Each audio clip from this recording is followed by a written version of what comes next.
কে কে কে ওখানে? ভূত এফএম।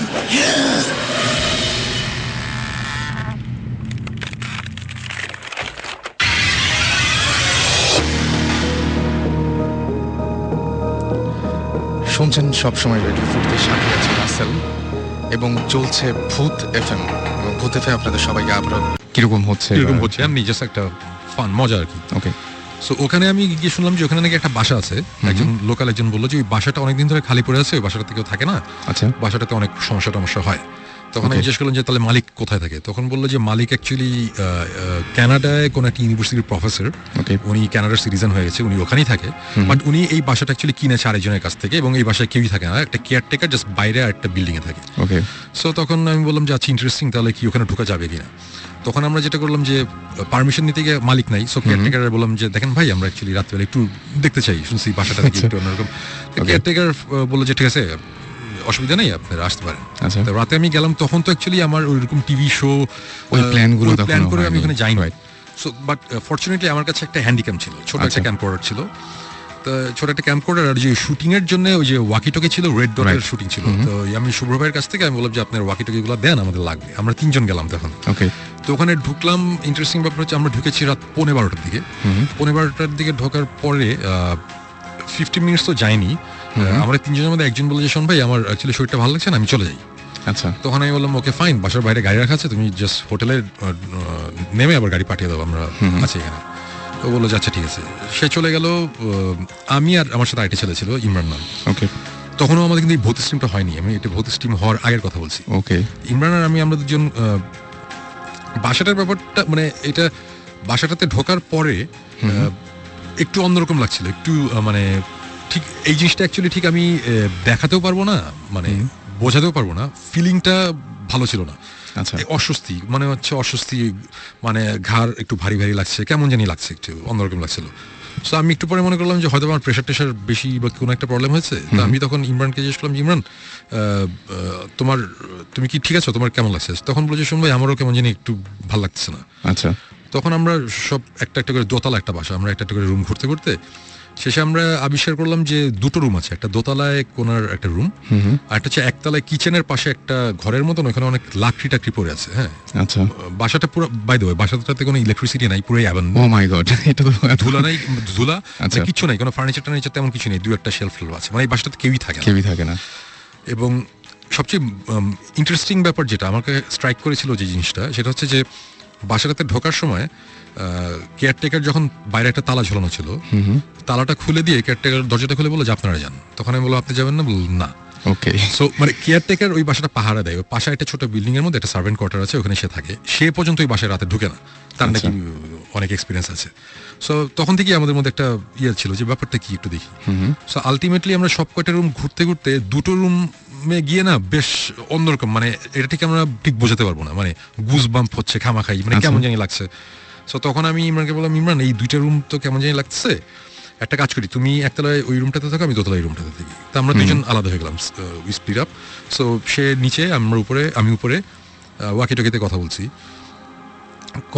হঠাৎ করে মনে হলো যে খুব উইয়ার্ড একটা নয়েজ পেলাম কোন একটা জায়গা থেকে। মানে এটা হচ্ছে অনেকটা বিড়াল কাঁদে না মানুষদের মতন করে, বাচ্চাদের মতন করে, ওটা ঠিক বিড়ালের কান্নার আওয়াজ ঠিক না।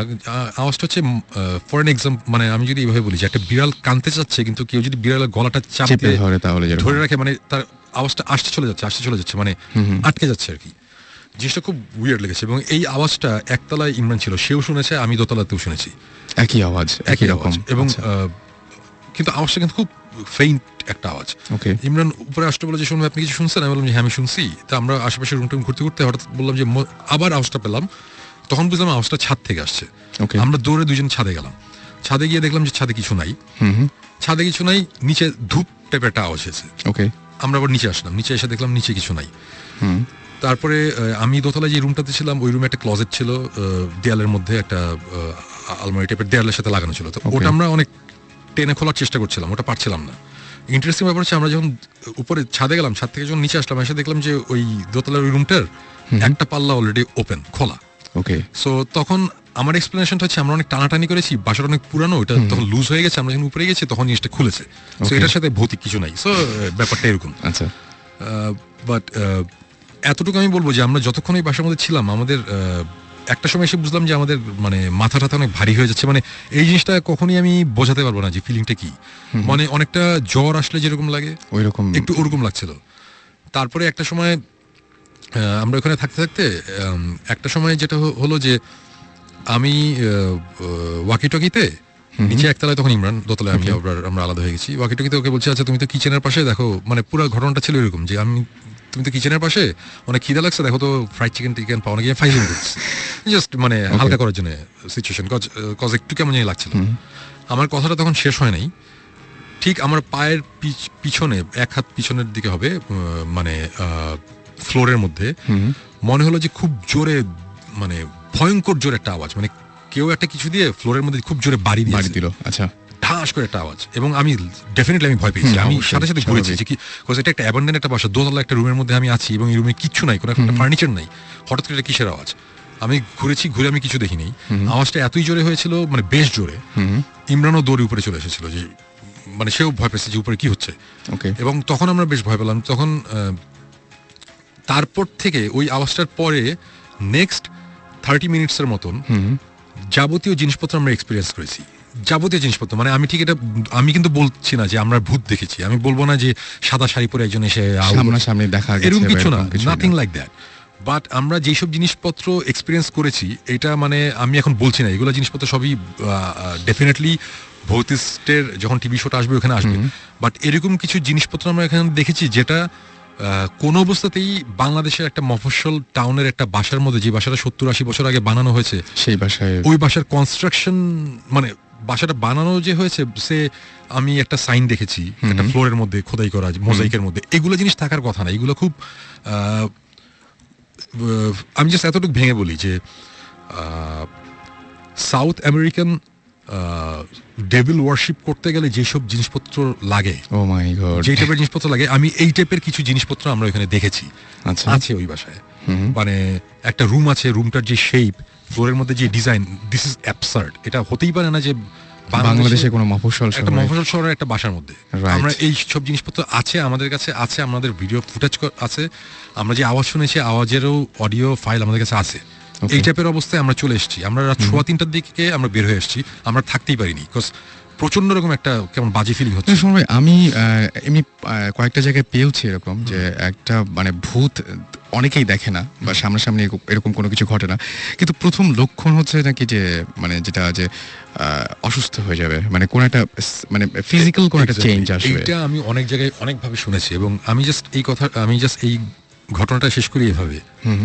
ঘটনাটা যাই হোক নাই হোক, আমরা 3:15টার সময় বের হয়ে চলে এসেছিলাম। যখন আমরা হোটেলে এসেছি, হোটেলে আস্তে আস্তে ইমরান বললো যে শোন ভাই, আমার শরীর অনেক খারাপ লাগছে। রাইট, আমরা শুয়ে পড়ছি। আয়সা, আমাদের যে ভিডিও ফুটেজটা ছিল, ওই ভিডিওর ফুটেজটা তখন ওই যে শুভ্র ভাই ওখানে ছিল, গাজী শুভ্র, রেড ডটের, ওনারা যে অ্যাডের কাজের জন্য। শুভ্র ভাইকে আমি দিয়ে বললাম, শুভ্র ভাই, এই যে এই ক্যামেরার এই ফুটেজ, আমার কাছে একটা ফুটেজ আছে, এই টেপটা আছে, টেপটা আপনি রেখে দেন, রেড ডটে পুরো আন্ডার লক এন্ড কি রাখেন, এটা খোলার দরকার নেই। আচ্ছা, এটা যখন আমাদের মনে হবে যে খোলার টাইম হয়েছে তখন আমরা খুলবো, এখন দেখার দরকার নেই। এখানে কিছু জিনিসপত্র আমরা দেখেছি যেটা বা আওয়াজ আছে, আমার কাছে ভালো লাগে না, এখন খুলতে চাই না, বেশ অশুভ লাগছিল। হ্যাঁ, শুরু ওটা ওইভাবেই রেখে দিয়েছিল। এবং আসার সকালবেলা মানে ঘুমাতে গেলাম রাত তখন কত সকালের দিকে ঘুমাতে গেছি, আমি দুপুর 12টার দিকে বোধহয় ঘুম থেকে উঠলাম। ওঠার পর ইমরানের, আমি বুঝলাম যে আমার অনেক জ্বর, আমার 102-এর মতন জ্বর ছিল, আর ইমরানের তখন অনেক জ্বর এবং সে বমি করছে কন্টিনিউয়াসলি। সো আমার কথা হচ্ছে যে হয়তো বা ওই বাসাটা অনেকদিন ধরে আটকানো, কোনো রকম গ্যাস বা কোনো জার্ম কিছু ছিল, এই জন্য হতে পারে, মানে আমরা বলছি না। কিন্তু আমি কিন্তু পার্সোনালি কোইন্সিডেন্সে বিশ্বাস করি না। এবং এই যে এই ঘটনাটা ঘটলো, এইটা অ্যাকচুয়ালি আমার জন্য অনেক বড় ব্যাপার ছিল, এই কারণে আমরা যে জিনিসটা ফিল করেছি ফিজিক্যালি, আমি ভালো ছিলাম না, তো যেই কারণে এটা আমার মনে অনেক ভয়ঙ্করভাবে দাগ কেটেছিল।